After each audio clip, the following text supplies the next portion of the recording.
Thank you very much, and good morning.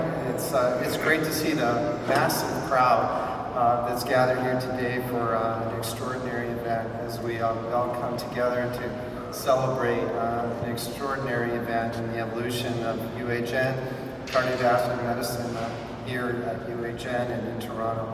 I'm Peter Pisters. I'm the President and CEO of University Health Network, and I'll be your MC today. My comments, just to begin, will be very brief and designed to introduce the speakers who will be coming here today. And they will come up one by one to be concluded by Mr. Monk at the very end of this event. We're looking very much forward to that. On behalf of all of UHN and University Health Network's Board of Trustees, I'm delighted to welcome you here. This is a historic event for us and for Canadian medicine in so many ways. And all of you who are here in the room have really been part of this transformation over a period of years and a sequence of gifts from the monks. I thank you for coming here today. Today is really all about the future of the Peter Munk Cardiac Centre as we think about the future of discovery, of science. And today we'll be talking a lot about artificial intelligence and partnerships here with the university around artificial intelligence and the incredible opportunity that may create for us to improve the health of Canadians. Today's comments will include comments from Mr. Brian Porter, who's chair of the UHN board, who has been asked to make today's announcement. Following that announcement, Dr. Mary Rubin, Program Medical Director for the Peter Munk Cardiac Centre, will speak about the detailed plans for advancement of the gift, and this will certainly require the whole support of the Peter Munk Cardiac Centre. Many members of that group are here today in the corners of the room and around the atrium. And this will really help us to team up with the Vector Institute, something that you'll be hearing a little bit more about in the context of Dr. Rubin's remarks. Following Dr. Rubin, Dr. Eric Hoskins, the Honorable Eric Hoskins, who's Minister of Health and Long-Term Care, will bring greetings from the province of Ontario and thoughts about the impact of today's announcement and the contributions of the Peter Munk Cardiac Centre to the health of all Ontarians. Then we'll have Mr. James Leach, who's chair of the board of the Toronto General and Toronto Western Foundation, speak, as this really represents also tremendous work effort on the basis of the talented staff of the foundation. And finally, and most importantly, Mr. Peter Munk will speak and we'll talk about the impact of this gift on him, on his family, many members of whom are here today, as they think about the extraordinary contributions and the impact that your generosity has given to so many Canadians. So we're looking very much forward to that. So without further ado, I'd like to invite Mr. Porter to come to the podium, and we'll continue from there.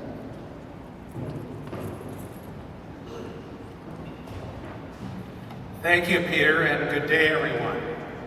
On behalf of UHN's Board of Trustees, I'm pleased to welcome you to Toronto General Hospital. Thank you all for being here. Greetings to all our distinguished guests, including the Honorable Eric Hoskins. And I want to extend an especially warm welcome to our philanthropic partners who've joined us here today.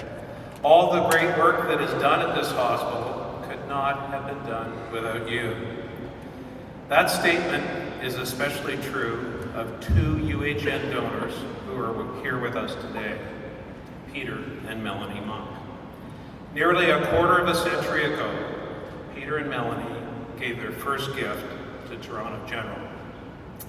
The gift led to the establishment of the Peter Munk Cardiac Centre, what is now a global leader in cardiac care. Over the years, the monks continued to give generously, and lives were changed and saved as a result. We're here today because the monks have kindly chosen to give another gift. It is, in fact, the single largest gift to a Canadian hospital in our country's history. On behalf of the Peter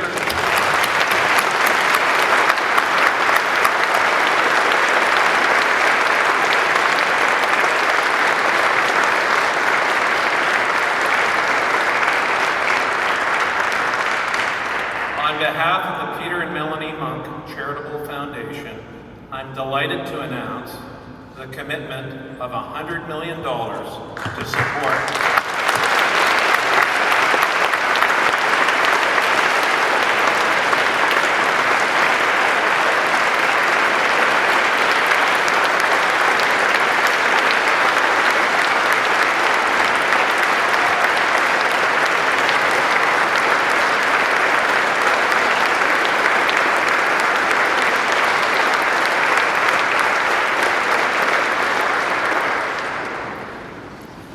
the commitment of $100 million to support the ongoing success of the Peter Monk Cardiac Center.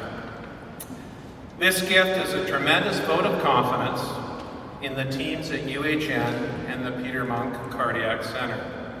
The impact of Peter and Melanie's gift will be felt by patients across the country and around the world for generations to come. I'd be remiss if I didn't take this opportunity to recognize some of the people who played a critical role in bringing Peter and Melanie's vision of a world-renowned cardiac center to life. Most of them are here with us today. Frederick Eaton, Tony Fell, Philip Orsino, John Mulvihill, Dr. Alan Hudson, Dr. Bob Bell, Dr. Tyrone David, and Dr. Barry Rubin, the current program medical director of the Peter Monk Cardiac Center. Gentlemen, thank you all for being here today.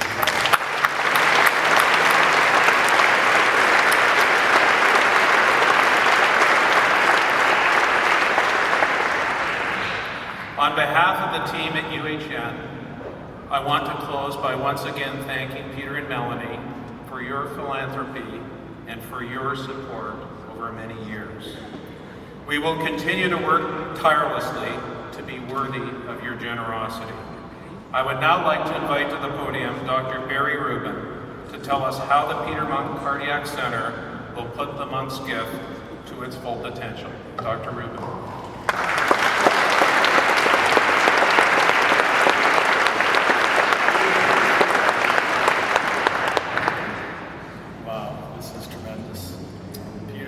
Melanie, I have to start by thanking you for your incredible generosity. It's really been a journey. It's a privilege knowing both of you and sharing in the development of this gift. So on behalf of the Peter Monk Cardiac Center and indeed all Canadians, thank you very much.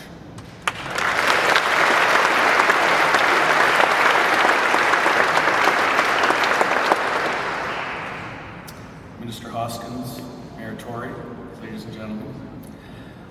And it's my pleasure to tell you that Peter and Melanie share our vision to integrate evolving digital technologies into cardiovascular care, learning, and discovery. The goal and our vision is to improve outcomes, decrease healthcare costs, improve quality, and lead the discovery of new therapies that will ultimately decrease mortality for cardiac and vascular disease in Canada and around the world. There are 4 initiatives that this historic gift will allow the Peter Monk Cardiac Center to focus on and to realize this vision. First, we will create a world-leading digital cardiovascular health platform. Currently, healthcare information is located in many different areas, and sometimes it's hard to coordinate in one place. This digital cardiovascular health platform will integrate patients' clinical notes, blood tests, x-rays, ultrasounds, MRIs, CT scans, pathology reports, and genomic information into one single location, all while maintaining data security and privacy. We'll establish mobile health technologies and remote monitoring of patients so that we can look after them both inside and outside of the hospital using secure data streaming. With this digital health platform, we'll be able to look for associations between blood test results, x-rays, genetic information, and the diseases that our patients have so that we can discover what drives these diseases. Once you know what genes might be involved or what x-rays might predict certain problems, you can go about the business of discovering how to treat those diseases. This is extremely powerful. A digital cardiovascular health platform is required to manage the information that's generated by the 163,000 patients that we see in the Petermann Cardiac Center every year, and to apply artificial intelligence and machine learning to this information. I'm delighted today to formally announce a partnership between the Petermann Cardiac Center, University Health Network, and the Vector Institute for Artificial Intelligence, and the formation of a Petermann Cardiac Center Artificial Intelligence team. This team will be led by a scientist from the Vector Institute. We'll have other computer scientists, software engineers, and PMCC clinicians who together will work to identify problems in cardiovascular healthcare delivery that might be optimally managed through an artificial intelligence and machine learning approach. And this is the first engagement that Vector is having with a healthcare institution, which we're very proud of. Some examples of the type of things that we might do together with Vector. Imagine if a patient had an abnormal heart rhythm. We could put a remote monitoring device like the type that Heather Ross and her team has developed, and monitor that patient's heartbeat, beat to beat, every second of the day.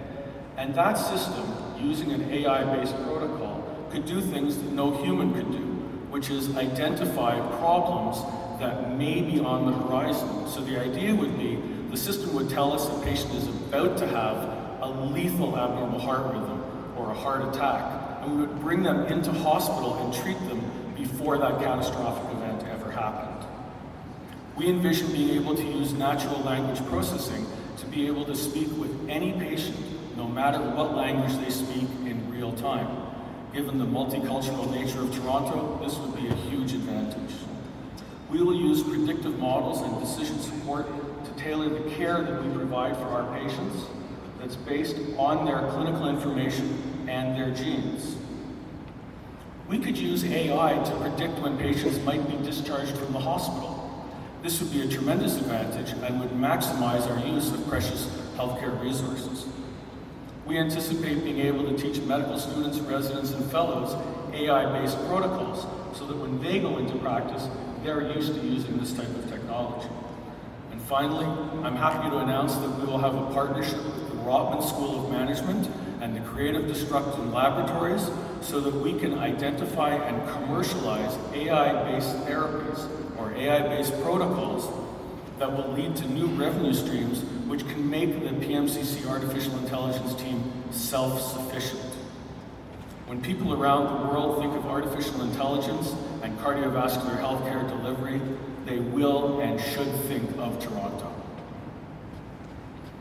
The next initiative that will be supported by Peter and Melanie's gift is the formation of a clinical trials and translation unit. We use clinical trials to compare an older drug to a newer drug, or a new stent, or a new valve, and this is really the way that we decide what's the optimal therapy for the patients that we serve. We'll use this gift to leverage the international network that's led by Dr. Mike Farku, Munk Chair in Cardiovascular Clinical Trials, that currently has 27 hospitals in 9 different countries. It's through this network that we're leading a trial funded by the U.S. National Institutes of Health, $26 million US, to determine if the influenza vaccine actually decreases your chances of having a heart attack. That study is being done in 190 centers in US and Canada, and we are the lead site. I anticipate more of these type of studies with this type of support. Very importantly, we're going to embed health technology assessment into all of the studies that we do so that we can determine the return on investment and value for money for everything that we study, because we believe that we have to function in a fiscally responsible way in addition to providing optimal care. The third focus will be on precision cardiovascular medicine. We will sequence patients' genes and use that information to determine how best to treat them. We'll bring together a team of molecular geneticists, people that do bioinformatics, which is the study of the huge amount of the data that's generated when we sequence genes, biobanking, which is the science of actually preserving the samples so you can do these studies, and genetic counseling. And with this and the digital health platform, we anticipate being able to make discoveries about why cardiac diseases happen. I'm excited to tell you that Dr. Mike Golub, Munk Chair in Cardiovascular Molecular Medicine, has discovered a gene that appears to be responsible for 10% of patients with atrial fibrillation. This is the most common arrhythmia on Earth, and we are currently studying a drug therapy to treat this. It would be a huge impact on healthcare worldwide if we're able to resolve atrial fibrillation in 10% of the people that have it, because that causes strokes and other very bad things. Finally, we will focus on improving quality and patient experiences.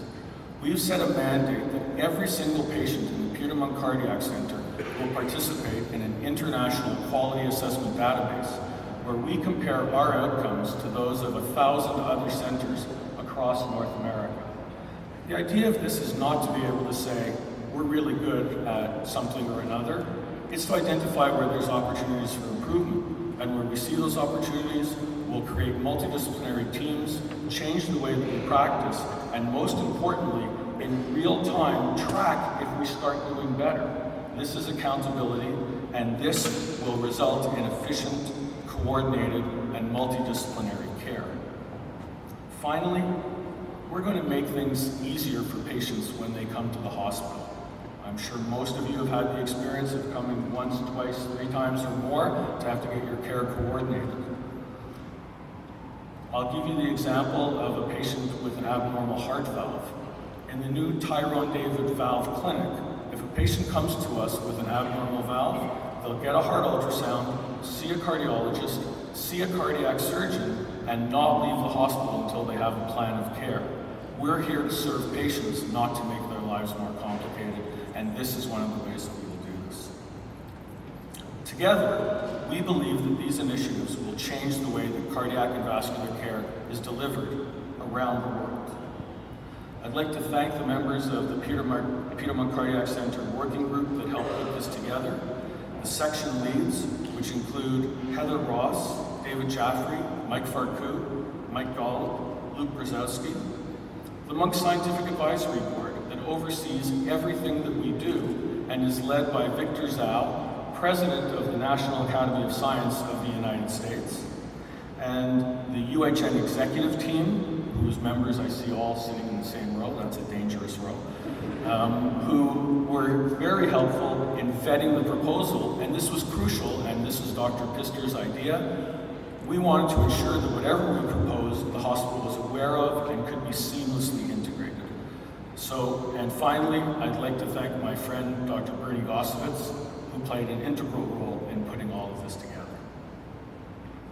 None of this would be possible without the generous and unwavering support of my friends Peter and Melanie Munk, who share our vision for the future of cardiovascular care in Toronto, across Canada, and around the world. I'd now like to invite Minister Hoskins to come to the podium and comment on how he sees the impact of this gift impacting the healthcare of Canadians. Thank you very much.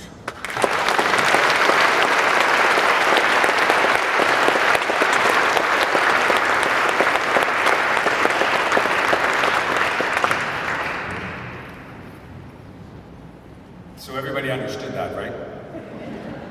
You know, Barry has this remarkable talent of being able to take the most complex idea and retain the core elements and explain it in a way which all of us can relate to. And today is no different. Ladies and gentlemen, I'm so pleased to be here this afternoon. It is a remarkable day, a remarkable moment that we all have the honor to be present for an unprecedented donation and contribution on top of an incredible long-term commitment that the Monks have already made to University Health Network. In fact, it's hard almost to turn a street corner in this city and not see evidence of their generosity and their philanthropy. So to Peter and Melanie Munk and the entire Munk family, thank you for yet another demonstration of your selflessness, your vision, and your commitment to building the strongest possible healthcare system.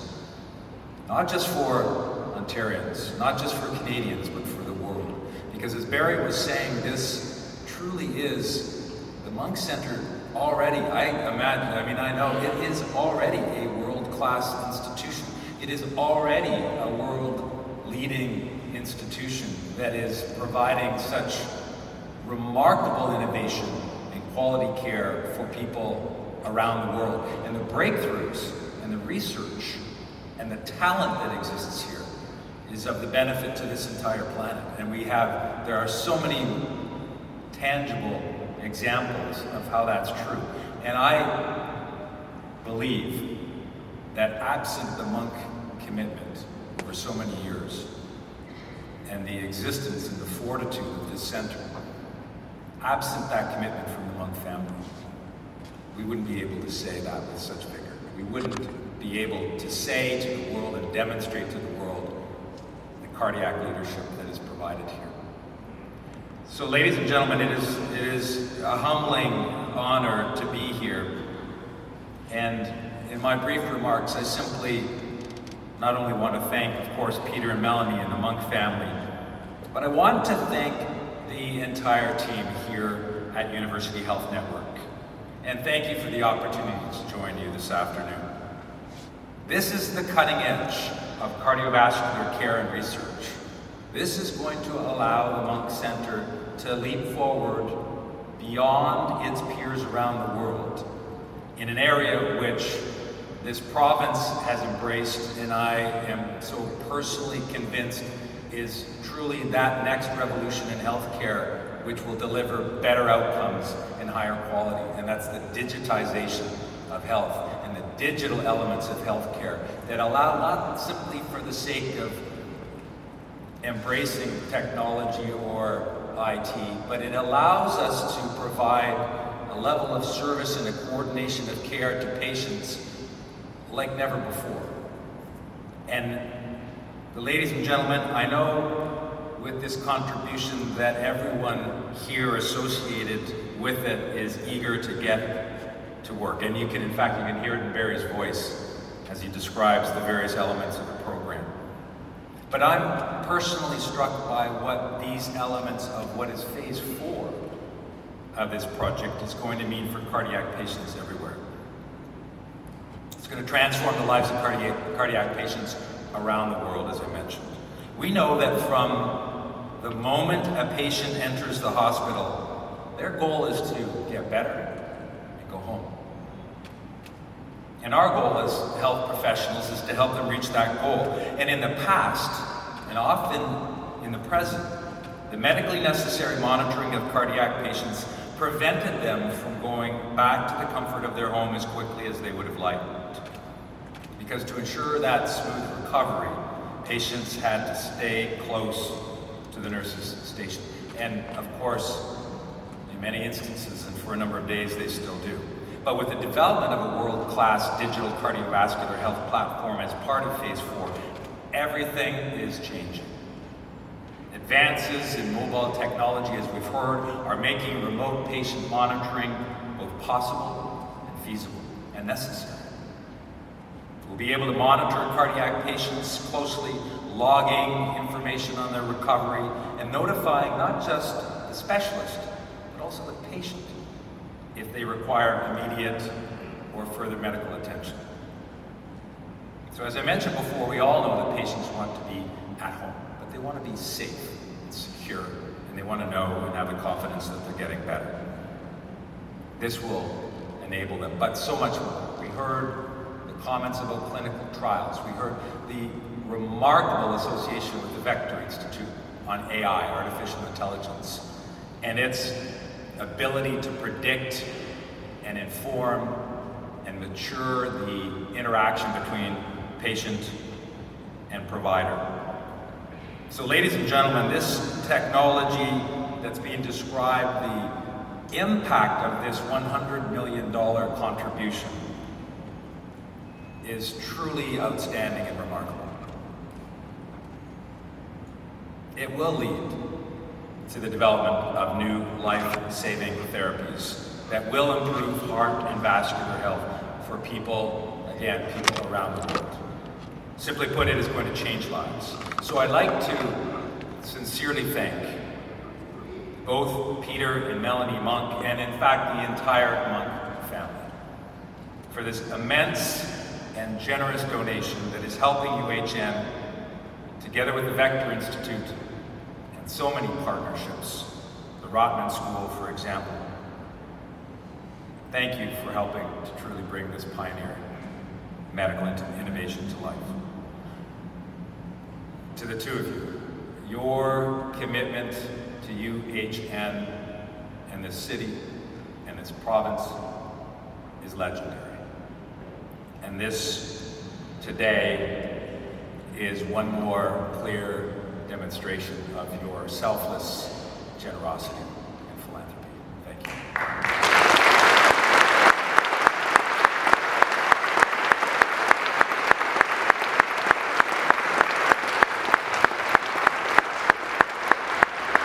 And lastly, ladies and gentlemen, and Peter and Melanie, I hope, with your permission, I think you would support as well. This may prove to be my and the province's last opportunity to extend our congratulations to Dr. Peter Pisters.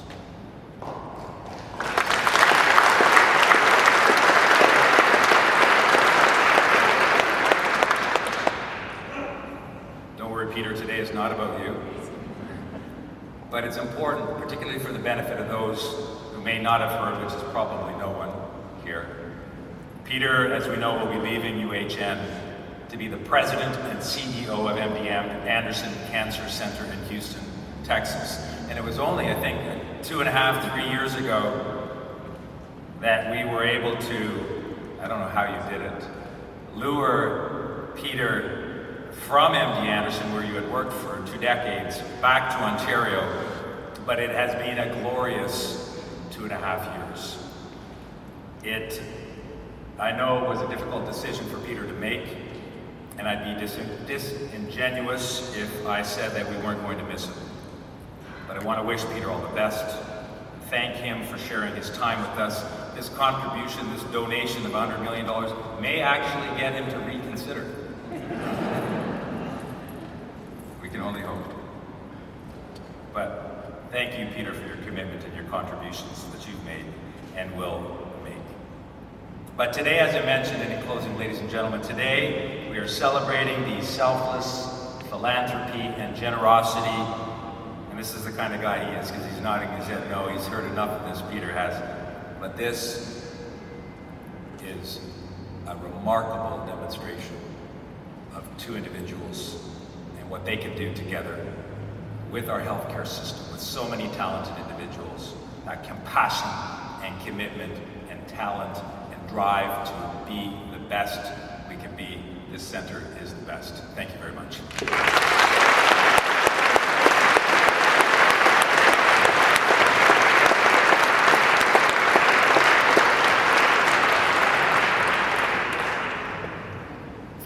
Good afternoon, or should I say great afternoon.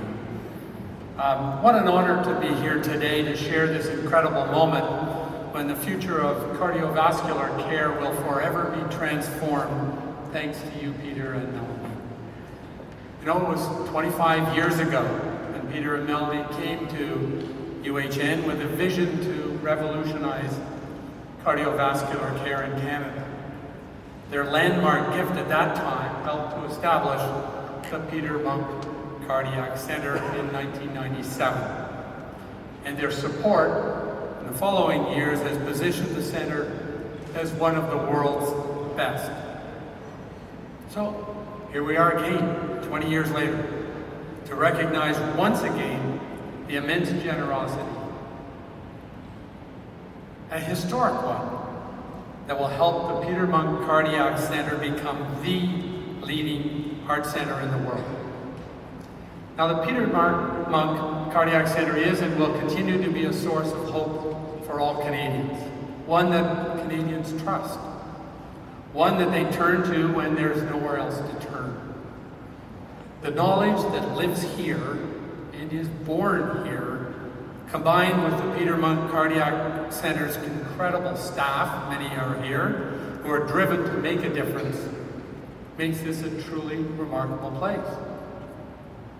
Peter and Melanie's incredible gift will ensure that Canadians have access to excellent care from the very place where new standards of care are developed.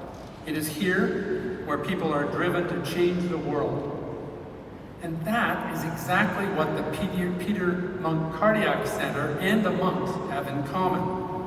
A common vision to make this country and the world an infinitely better place. Peter and Melanie's newest commitment is the largest philanthropic gift in history to a single Canadian hospital. Their incredible investment will ensure the Peter Munk Cardiac Center projects even faster to become a reality. On behalf of the Toronto General and Western Hospital Foundation's Board of Directors, thank you, Peter. Thank you, Melanie. Thank you for your outstanding leadership in shaping the future of cardiovascular care in our country and in the world. You continue to make a resounding difference to the lives of so many people. It's now my great pleasure to ask Peter Munk to the stage, a companion of the Order of Canada, the Chairman Emeritus of Barrick Gold, and a businessman with unparalleled record of success. He's also a philanthropist whose knowledge and guidance have benefited the leadership of this organization and the Peter Munk Cardiac Center throughout the years. All of this, of course, made possible by the support and the encouragement of his family and friends, and in particular, Melanie. So please join me in welcoming Peter and thanking him.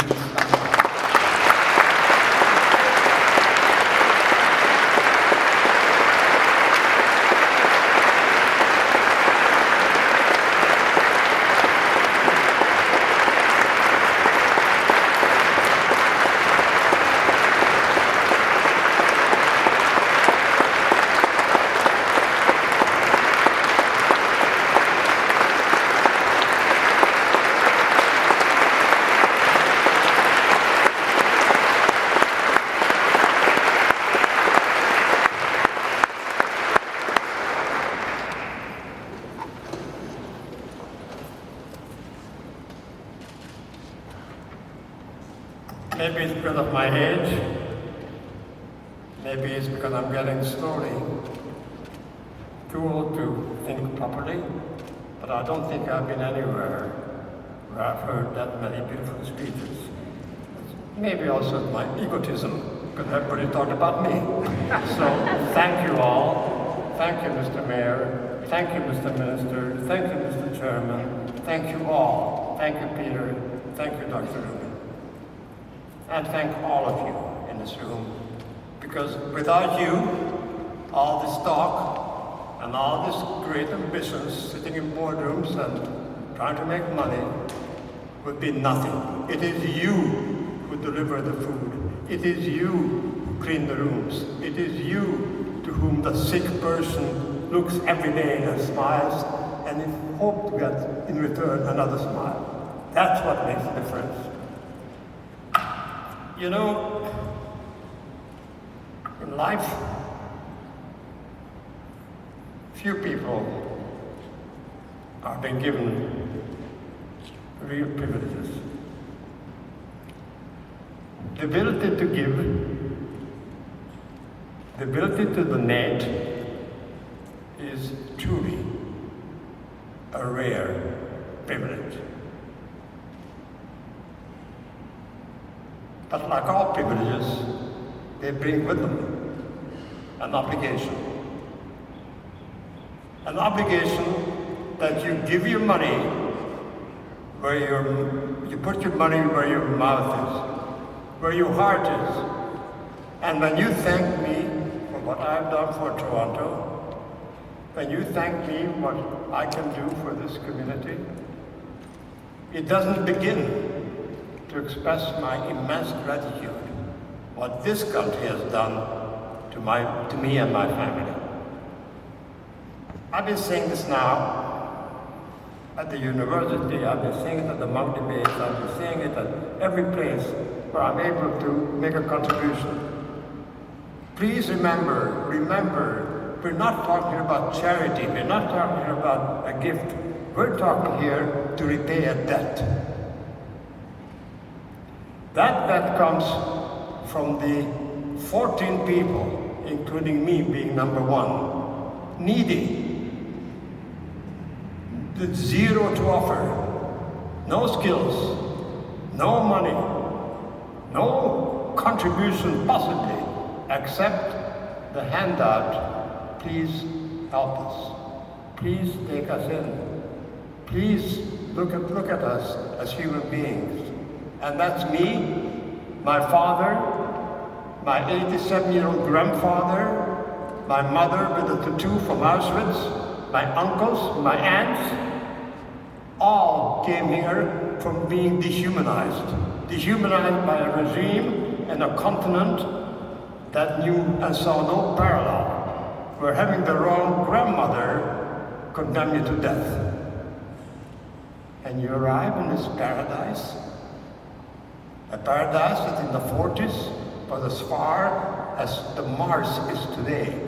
There were no TV sets, there was no little blackberries or blueberries or whatever you keep on looking at all the time. There were no TV sets, there were no shows telling you what Canada looks like or what the people are all about. None of us could speak the language. None of us were ever used to anything else for the past 10 years in that horrendous hunger and hate-torn continent, that ruination, discrimination and exclusion. And what have you done? You opened the door. You gave us everything. It is this very hospital, in this very building, where my 89-year-old grandfather was looked after. What human being would not keep on getting that much for that many years, for that many members of his family, without zero to offer, and not have a burning desire, a tremendous obligation to try to repay? I couldn't turn my father into a war hero in Canada. He was a Jewish Hungarian refugee. It was too late. They came in the 40s. I couldn't take my mother. I was too young. Yet I had classmates in my school whose parents were killed. For my sake, I felt. And yet they were there to show me what a hot dog is, because I never heard of hot dog. They showed me how to eat donuts at the U of T, at your U of T, Mr. Merger, which made me Canadian. Those were the days when the Class 5T2 SPS out in Ajax, and I was the only one not born here. I was the only one who was Jewish. I was the only one who couldn't speak the language. And you know what? They treated me like I was their brother, a brother in need, where they had to step up and not accept me, help me, include me, make me feel at home. How can you thank me? It is for me to thank you. Every dollar I give, everything I have been able to offer has been because I was been taken into this country. So for me to give and to do what I can to help this country, to help repay this country, is never enough. It's never. And Mr. Minister, you said I shake my hands because you don't understand. You were not exposed to the enormous hatred, exclusiveness, murderous atmosphere of the Europe I grew up. And to come into this country and to be from day number one, from every job I had, the first one in southern Ontario on a tobacco farm, then my summer job as an engineer in the Toronto Hydro, working with laborers who invited me to their home. Never happened to me in Hungary and Switzerland in 10 years. And then when I got invited, they said, oh, make yourself at home, go to a fridge and eat what you wish. go to the fridge from a country where you had to save up a month to get a meal, where people were dying on the street for food. This was paradise delivered. But again, not for me, not for just my mother, 14 of members of my family, not my children who weren't born. My uncle, my aunt's husband, their children, my other aunt, my grandfather, my father and his then new wife, his kid, all embraced. And let me say something to you. Yes, Germany now takes in I understand, 1.4 million refugees. Yes, England has been very good. We have taken in 100,000, and we do that regularly. There's a hell of a difference between taking people in or embracing people and making them help to become you. And when I went out to that tobacco farm, pretending that I'm a real farmer, and only after 3 weeks did my boss say, "I knew you're lying. I looked at your hand." And he said, "Well, you were a farmer, but your hand got soft on a boat trip." Nonsense. But you were living here, picking that damn tobacco in the heat, and you can come back next year. And he made me feel at home. And then I went to Ajax, and they made me feel at home. And from then on in, every step in my career, which has been long, boring, and full of failures and successes, every step in my career, I felt that enormous desire to become more Canadian, to do more for Canada. The further I went, the more passionate I became. And I was in London, and I was in Sydney, and I was in New Zealand, and I was in Cairo, and I was in Saudi Arabia, and I was in Argentina, and I was in Brazil, working, trying to make a living, building a company, making sure that it's got a Canadian flag on it. That included Montenegro, where I was so proud that when I developed that port, it doesn't really matter, but my only condition was, after I negotiated the permissions, that I'm allowed, even though it's a foreign country, to hoist the Canadian flag. You guys who are born here, you guys who take it for granted, will never appreciate the immense debt I have. And if you have a debt, if you have an obligation, and you have the position to give money, of course, you have the opportunity to give for education, and for arts, and for religion, and for a million causes, from foreign aid to having more beautiful libraries, and they're all important. But does anything compare to the universal human need, the human quest for health? That's the only one, that whether you're tall or big, whether you're fat or slim, whether you're Jewish or Mohammedan, whether you're educated or not, we all crave. And the hospital is the only way we can deliver that. So when it became a choice where I express my gratitude to Canada first, which institution can I pick that I can really put my shoulders to the wheel and turn it into a center of excellence, not for the sake of making more money, not for the sake of a temporary glory, but to help Canada to lay one more cornerstone in its quest to become accepted by the world as a moral leader. Because there is no other choice. In today's world, there is no other choice. In today's world, more and more, we need that a country who does not ask, nor do they want to know where you come from, only where you are going, is a country of choice. There is no other option than a country that becomes more and more integrated of every type, every race, every nationality, that a Canada that set the example of diversity. We don't need diversity classes.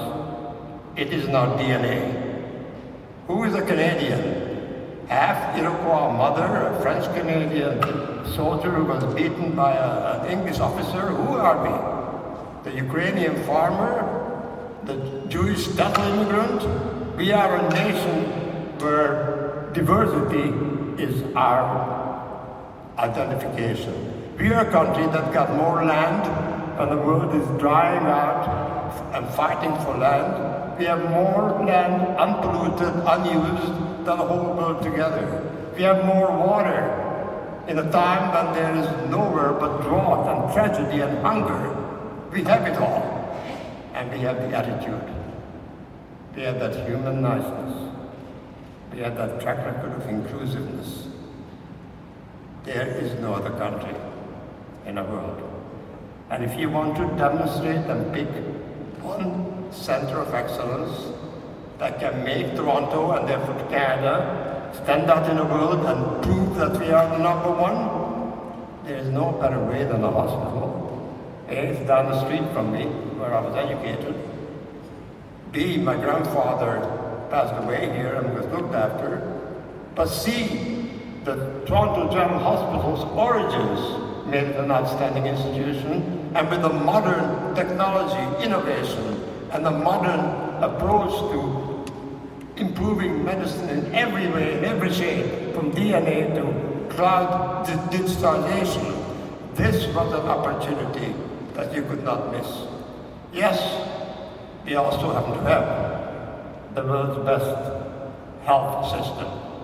We may bitch, I bitch, you bitch, hey, you've got a great marriage, you bitched also, but deep down you know you're married to the best woman there is. So we bitch about healthcare, but deep down we all know that there's no world, no country in the world that has a better one. But, you know, because it's a government-provided contribution, because the government looks after our health care, they cannot play favorites. And unfortunately, in today's world, where attracting the top talent is a key to a breakthrough, to making a Cleveland Clinic, a Mayo, ABM Anderson, it's people, top people. Yes, Toronto is a city today attracts everybody. You sit down with my friend Larry Gertler there from the University of Toronto, who runs it. And I remember 30 years ago when our biggest problem was brain drain. All the top Canadians were offered more money in Buffalo, in New York. So who was going to stay here? And that held true for the theater, for the arts, for the movies, for the creative arts, for the literature, for scientists. We lost them all. You know what happened? The brain drain stopped. And you know what happened further? The brain drain is turning around. Mike tells me that he goes to China, he will be able to fill the university with Chinese professors and other people. And my friend Peter, Dr. Bisters, said the same at the university. So while the national health care can provide the framework, they cannot play favorites. They can provide the salaries because they have to treat Perth and Peterborough or Paris Town or Port Hope the same way. We need excellence. Excellence means that extra heft. Heft comes from top people, but the top people will only come here, despite of all what we have to offer, if you give them the tools to achieve their breakthroughs. If you give them the diagnostic technological means to excel and to come up with the kind of breakthroughs that the minister is talking about and that Barry Rubin is hoping about. And that is the role where we can come in. That is where we can provide the extra funding that the government cannot do. And that extra funding can make the difference. And let me just in conclusion say that this was a phenomenal journey of the past 30 years for Manny and myself. Unless and until you have a passionate objective to which you give, and you see the objective becoming realized every day more so, you see more and more people of the capabilities, of talents of Heather Ross and Tyron David and Dr. Rubin subscribe to that idea. And you know that the people who introduced you to the idea, the Fraser Elliott's and the Tony Fells and the Freddie Eatons and the Alan Hudsons, they all have their shoulders filled to the wheel. The satisfaction you get from building and having your name and being able to contribute to the excellence of healthcare, way and beyond the top healthcare we provide across the country. That extra plus I told you about to attract the top people is immense. What can you do for an art gallery? What can you do for any other cause? Where when you walk on the street or you go to a restaurant, people will come up to you and say, "Are you Peter Monk?" And I don't know whether they're going to spit in my eyes or whether they're going to kick me in the shin. Call me a 32, I don't know what's going to happen. And they say, "You know, my mother's life was saved. The care she had was second to none." And this happens over and over again. And you guys back there, you, amongst the doctors, but the nurses, the laboratory people, the food providers, the girl who sits at the reception and smiles, you take that for granted.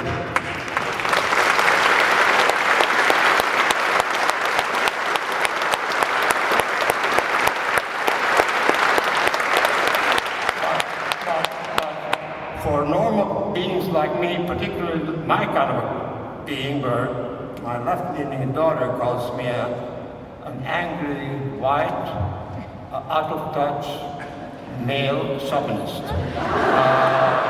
So, you know, I'm not used to coming up to the restaurant and saying, "By God, I got to thank you for what you've done." You guys get it, but you guys work here. I don't work here. I just have my name here. So let me tell you, this was a hell of a trip. When you're reaching 90, you can allow the luxury of leaning back a bit and starting to dream. My dream was always about trying to repay Canada. And to realize that dream, and to know what I learned every single time I was away from at home from Canada, that this is the best country in the world from every point of view. I want to promote Canada. I want the world to accept that we not only excel, we not only have the film festival, we don't have just the greatest amount of land and unpolluted waters and lowest crime rate, but we have the attitude. We have the attitude that in today's world of conflict, in today's world of fighting, in the polarized atmosphere we live that endangers our children, Canada has to become the moral guidance for the whole world. The world needs more Canada, not less. And if my contribution to the Cardiac Center, together with all of your contribution that comes daily and by the kind of attitude you've been displaying all along, helps achieve that by creating one more building block, one more testament to the world that Canada indeed is a country to follow by everybody. I've achieved my dream. And for that, I thank all of you. Every one of you in this room. I don't care whether you clean the floor, or whether you're chairman of the bank, or whether you are running the biggest law firm. It is all of us together in this, because it's the future of our children, it's the future of our country that will determine the future of your children's children. So thank you.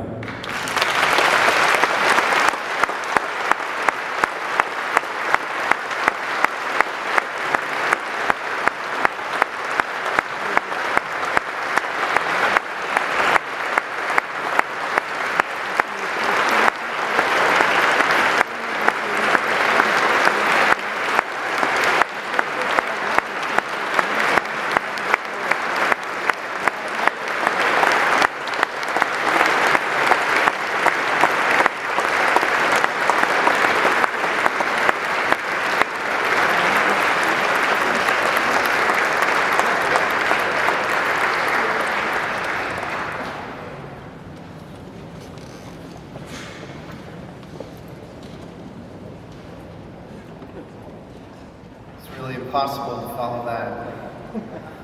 I think I can say that I speak for everybody here as we reflect on your words, Peter, that you so deeply express what all of us feel as Canadians, as we're really bound by core values that include inclusion and diversity.